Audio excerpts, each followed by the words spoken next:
Se você acha que Rob Liefeld é uma piada, a piada é você. Nós vamos hoje navegar aqui por X-Force, que eu considero um dos trabalhos mais divertidos da história dos quadrinhos.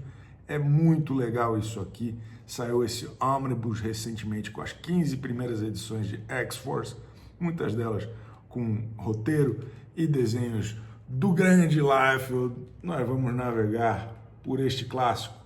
Não sabe por que este é um dos gibis mais vendidos de todos os tempos? Senta aí na poltrona e aprende, rapá! X-Force número 1 é o assunto de hoje em Chico Barney Comics.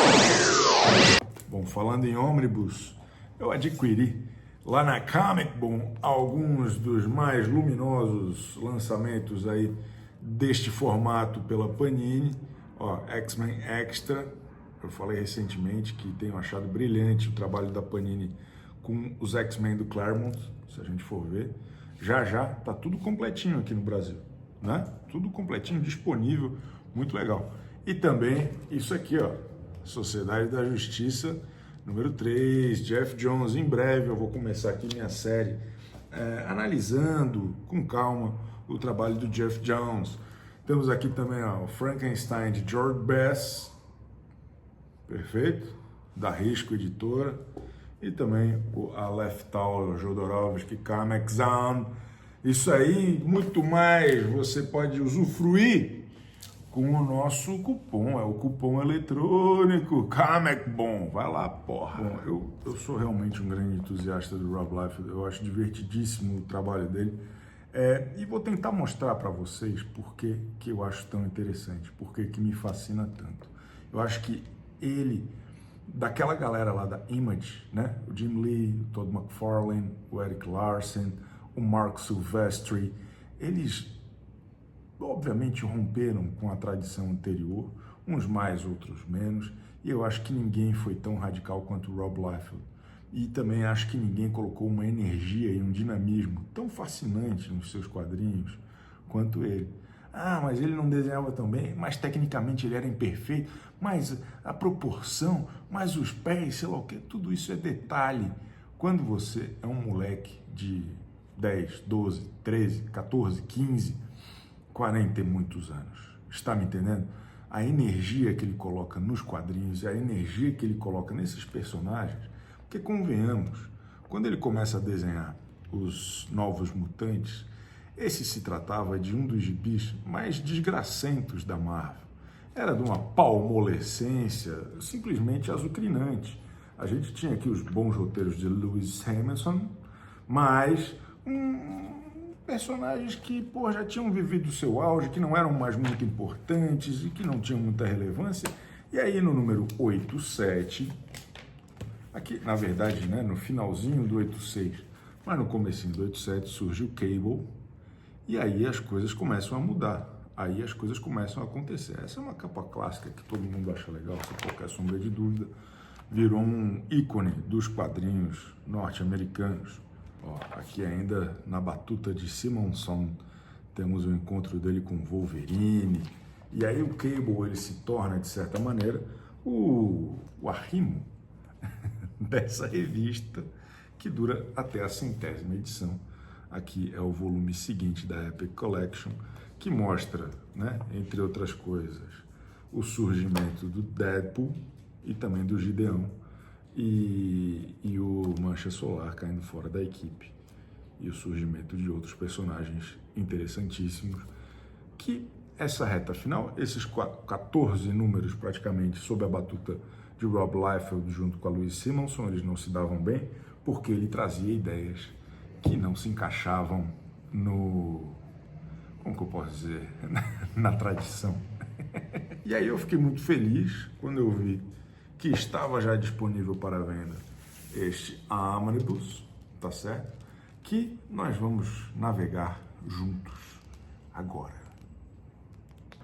Bom, então vou mostrar para vocês aqui, né, na estreia da Tour Chico Barney Comics, esse extraordinário gibi, que vocês vão ver só, é Rob Liefeld no auge, no quadrinhos dos anos 90, tão cedo, anos, né, 1991 até 92. Isso aqui é o pico Isso aqui é o auge de uma mídia que logo na sequência conheceria o seu ponto mais baixo.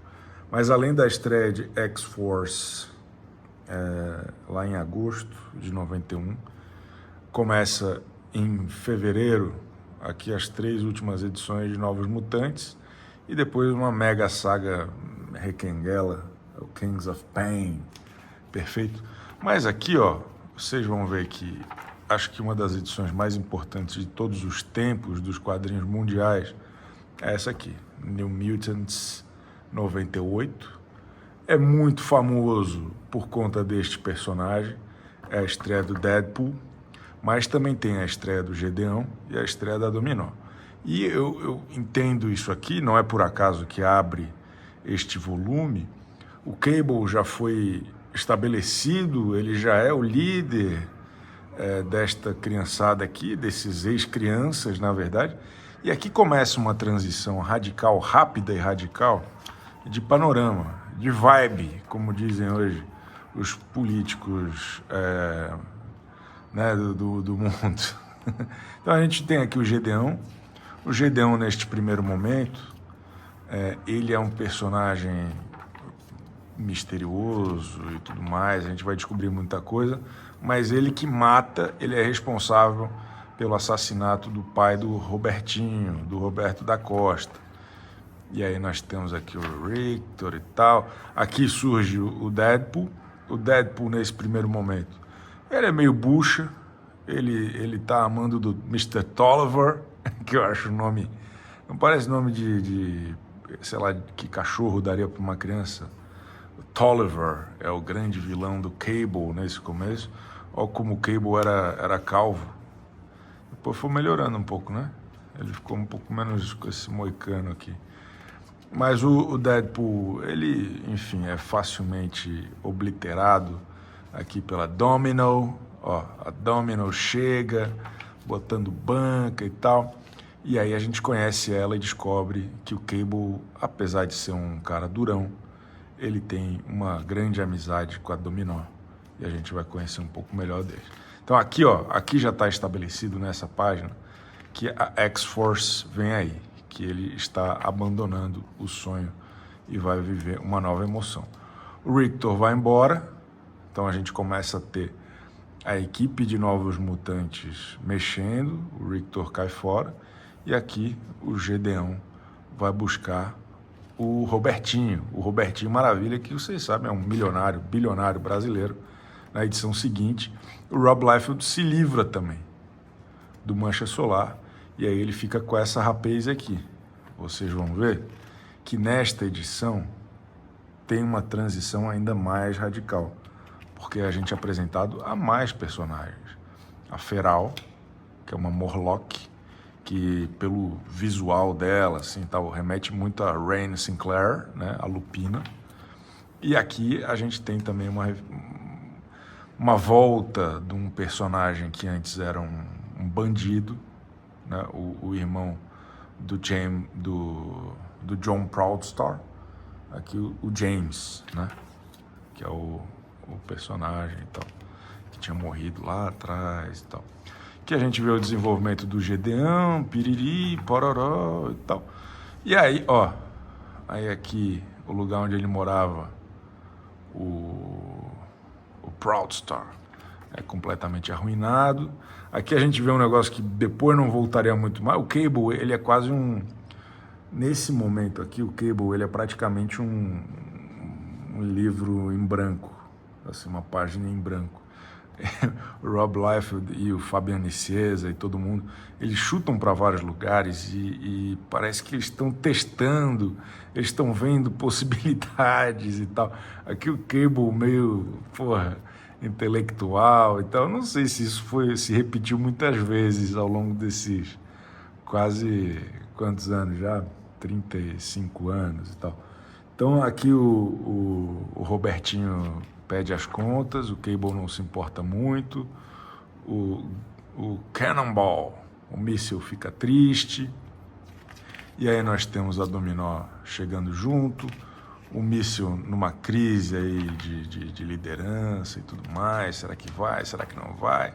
E finalmente a gente vê que tem a Feral e chega esse novo rapaz, o Shatterstar, em sua primeira aparição. Acho que ele até tinha aparecido numa outra edição que saiu fora de ordem lá, não sei. Esse é o último número de Novos Mutantes, que é realmente um prequel, né? Aqui a gente tem a introdução um pouco mais explicada, mais ou menos, do Shatterstar. A gente aprende que ele vem do mundo de Mojo, né? Ele parece um pouco Longshot.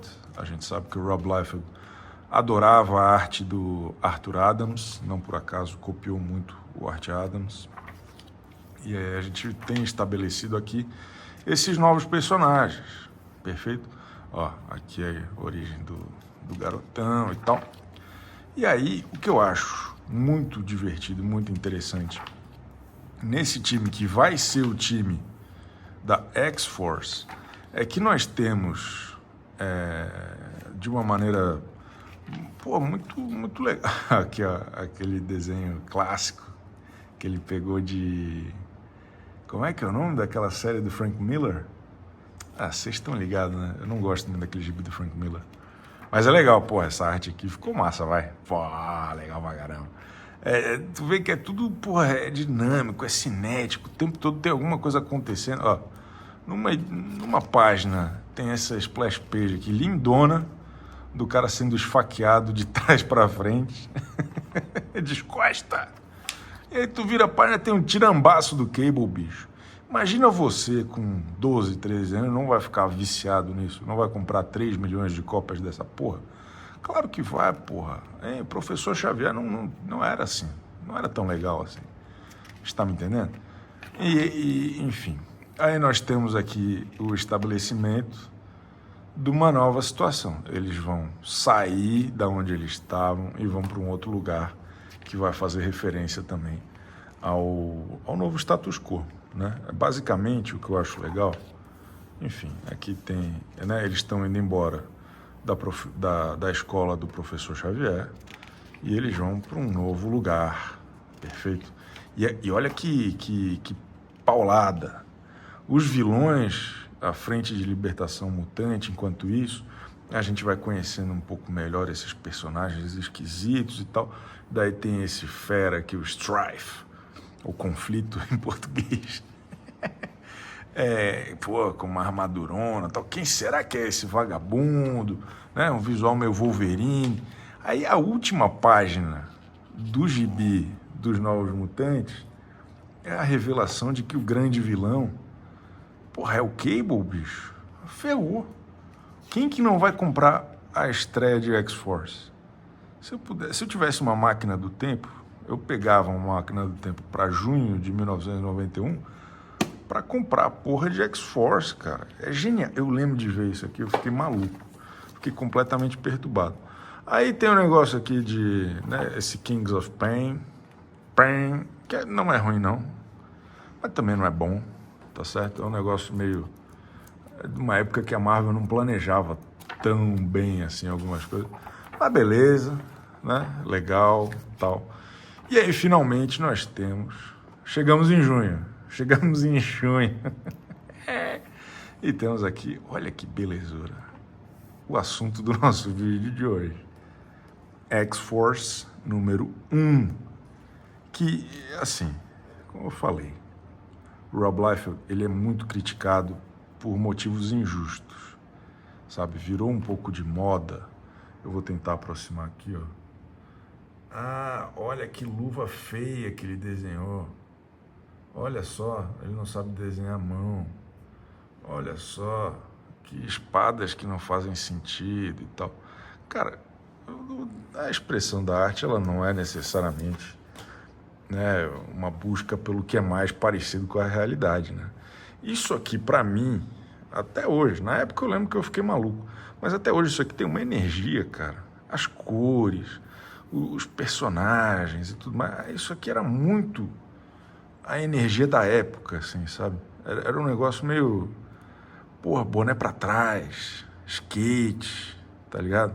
Ping-pong de 2 sabores, tudo mais e tal. E aí, relendo isso aqui tantos anos depois, cara, continua com uma energia muito legal, cara. Continua com uma energia muito divertida. E olha só como é interessante isso. O Rob Liefeld, ele juntou aqui, junto com o Fabian Nicieza, personagens de muitos lugares diferentes da cronologia da Marvel. É um fresh start, né? É um começo bastante ousado e numa direção criativa completamente diferente das coisas que existiam até então no universo da Marvel. Pensa que alguns anos antes disso aqui, né? Tipo, porra, era o John Byrne, né? Era o Paul Smith, né? O Mark Silvestre. Nessa época aqui era o Jim Lee, que é um desenhista muito mais plástico, né? Que essa feiura do Rob Liefeld. Só que é uma feiura que eu acho sensacional, de verdade. E aí ele, ao mesmo tempo que aponta para um futuro, né? E um futuro misterioso, porque nessa época aqui, nem ele, nem o Nicieza, nem porra nenhuma, ninguém sabia direito quem era essa porra, o que era o Cable, de onde é que ele vem, o que ele não é, o que ele é. Só sabia que ele gostava muito de pochete, perfeito? E aí ele usa elementos, e isso eu acho, porra, espetacular, de vários cantos da cronologia da Marvel. A Feral é uma Morlock, né? Que, porra, Calisto, Caliban, né? Que a Tempestade foi líder deles durante um período clássico dos X-Men do Claremont. O Shatterstar, muita gente achava que ele podia ser uma versão clone do Longshot, um filho do Longshot com a Cristal. Eu nunca entendi direito o que aconteceu com esse rapaz aqui, quem que ele era no final das contas, mas ele era do mundo do Mojo, outro recanto específico. Esse cara aqui remete, porra, hein? Aos X-Men New Generation, né? Como é que era o nome lá? Origem, Gênese Mortal, Krakoa, essas porra. E aqui, a manutenção de uma certa tradição, o Sam Guthrie, né? O eterno aluno mais jovem de Professor X, e aqui a Dinamite. Então nós temos numa composição só, um respeito e um interesse pelo cânone que quem gosta de gibi costuma se divertir, né? São vários núcleos aqui que estão juntos num contexto novo, num contexto original, num contexto divertido. E ainda nós temos a Dominó para provar que o Cable não é um personagem unidimensional, né? Tá aqui alguém que traz uma outra abordagem, traz uma outra... uma tridimensionalidade mesmo ao Cable, né? A tridimensionalidade talvez eu esteja exagerando, vocês me perdoem, mas ele era só o cara esquisito, né? O militar misterioso, e agora ele não é mais, tá bom? Então nós temos aqui a historinha que são eles, começa com eles tentando invadir o negócio lá da Frente de Libertação Mutante. Eles viajam, né, até a Antártica para conseguir acessar a base da Frente de Libertação Mutante, que são aqueles terroristas que nós vimos na edição anterior, né, dos Novos Mutantes. E aqui, cara, tem um negócio que me chama muito a atenção, que é muito legal. É muito legal. Que eles falam muito sobre o sonho que não, sabe, é um sonho que está em queda, é o sonho que não existe mais, sabe, alguns chamariam eles de heróis, outros chamariam de rebeldes. Eles lutam por um sonho que está se dissipando em um mundo de pesadelos. Porra! Hein? Quando a gente tem o contexto de que, né, os X-Men surgem por conta do sonho de Charles Xavier, e aí 30 anos depois quase, né, o mundo não melhorou, as coisas continuam difíceis, nós estamos nos anos 90, todas as revoluções mundiais que aconteceram nos anos 80, as pessoas estão mais cínicas, né? Aqueles ideais dos anos 60 e 70 foram muito deturpados ao longo dos anos 80, tratados de maneira brilhante por Chris Claremont, na série principal dos X-Men. E aqui com o cinismo e com o lirismo barulhento dos jovens dos anos 90. Isso aqui é uma obra do seu tempo. E eu acho esse texto aqui, que abre a splash page de X-Force número 1, eu acho muito emblemático. Parece um monte de frase chavão e tudo, mas que, porra, é brilhante, cara, sabe? Eu sempre vi o Rob Liefeld em relação aos gibis dos anos 60, 70 e 80, da mesma maneira como o Kurt Cobain poderia ser visto em relação ao rock dos anos 60, 70 e 80, sabe? É o mainstream barulhento, radical, sujo, né? Isso aqui é microfonia pura. Isso aqui é pura microfonia. E aí a gente tem, olha a metranca desse filho da mãe, hein? Olha, simplesmente olhe, é um escândalo, cara, e é muito divertido, cara. E aí nós vamos ter aqui as brigas com a Rapaze, tá? Vai ter as brigas com a Rapaze, e aí, só um segundo. Então aqui, né, a gente vai ter... A briga acaba servindo para a gente entender o quanto que esses personagens são mais radicais, né? Olha essa cena aqui, ó. Shatterstar. Ele arranca a mão, é difícil de entender essa cena, né? Mas essa aqui é a mão que ele acabou de decepar aqui, desse adorável personagem. E aí, ó, quatro braços tomam uma porrada e tal, e tal. E finalmente surge o conflito, que está observando tudo de outra sala, junto com essa cidadã bastante interessante. E temos aqui a briga da Feral com um cara que tem um cabelo parecido com o dela. Eu amo essa cena. Essa aqui é uma das cenas mais legais desse gibi, que é ela tentando dar uma esganada no cara que roubou o penteado dela.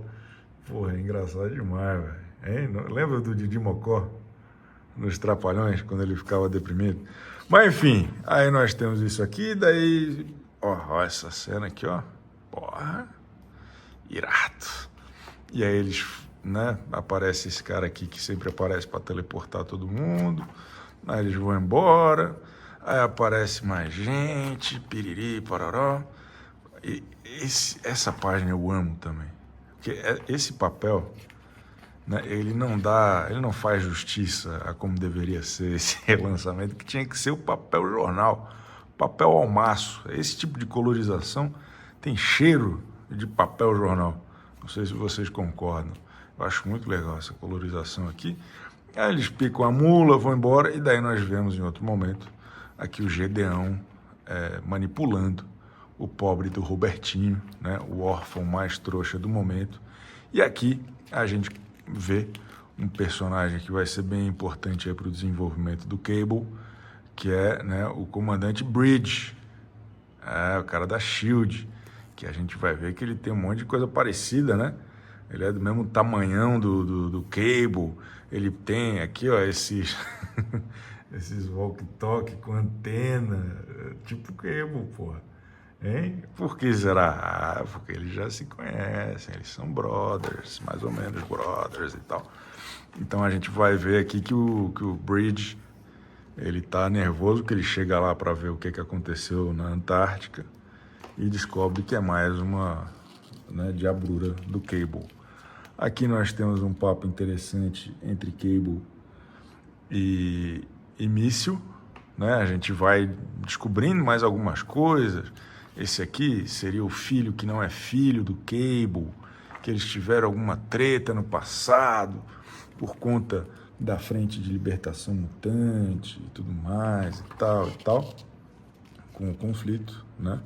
Que esse filho que não é filho se meteu com o Strife, e aí a gente tem o desenvolvimento dessa história.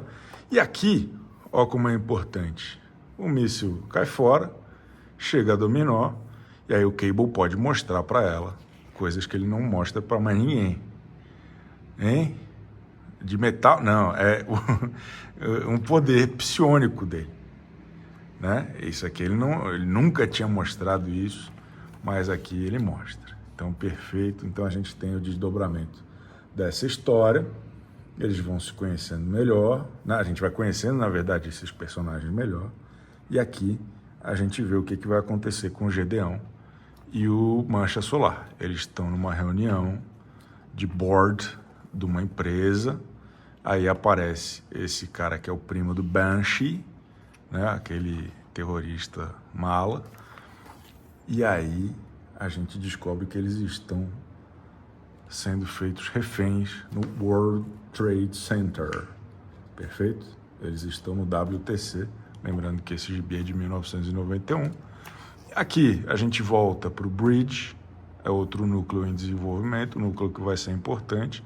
Ele está reportando ao Nick Fury, e aí ele fala, rapaziada, vamos ter que chamar, esse desenho é muito bom, porra. Hã? Esse desenho não é muito bom? Ele parece, porra, uma almofadinha, né? Sei lá. Aqui, ó, daí ele, porra, nós vamos ter que chamar o Arma X. Então nós temos mais um elemento, né, do lore de X-Men sendo acrescentado à história de X-Force. Tanto que, na edição seguinte, na capa, nós temos só uma breve menção aqui aos outros personagens, mas está o Deadpool de volta, né? Lembra que ele tinha aparecido lá no 98, no número 98? Aqui é a segunda aparição dele, agora contra esse cidadão aqui, né? Que tem um texto maravilhoso de introdução aqui. Eles encontram o alvo, eles apontam a arma, eles puxam o gatilho. Eu sou a bala. Pô, olha a arte desse cara, mano. É frenético, cara. É muito legal, bicho. E ele tá... É o Kane descendo o cacete no Deadpool, hein? É legal demais. Daí a gente vai ver, né?